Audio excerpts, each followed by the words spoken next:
प्रहलाद ने भगवान से मांगा, हे प्रभु, मैं यह मांगता हूं कि मेरी मांगने की इच्छा ही खत्म हो जाए।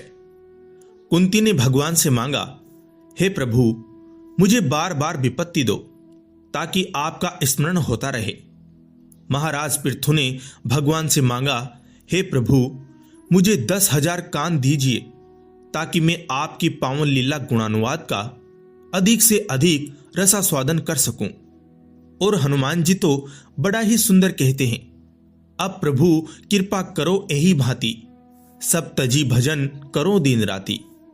भगवान से मांगना दोष नहीं, मगर क्या मांगना है यह होश जरूर रहे। पुराने समय में भारत में एक आदर्श गुरुकुल हुआ करता था। उसमें बहुत सारे छात्र शिक्षण कार्य किया करते थे। उसी गुरुकुल में एक विशेष जगह हुआ करती थी जहां पर सभी शिष्य प्रार्थना किया करते थे। वह जगह पूजनीय हुआ करती थी। एक दिन एक शिष्य के मन में जिज्ञासा उत्पन्न हुई तो उस शिष्य ने गुरु जी से पूछा, हम प्रार्थना करते हैं तो होठ हिलते हैं, पर आपके होठ कभी नहीं हिलते। आप पत्थर की मूर्ति की तरह खड़े हो जाते हैं।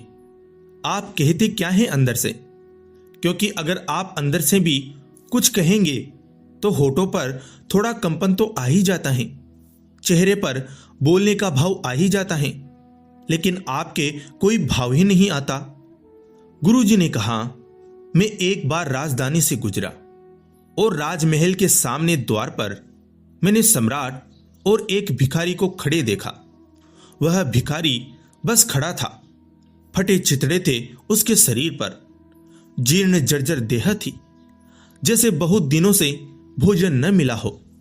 शरीर सूख कर कांटा हो गया, बस आंखें ही दियों की तरह जगमगा रही थी।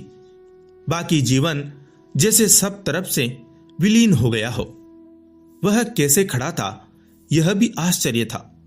लगता था अब गिरा तब गिरा।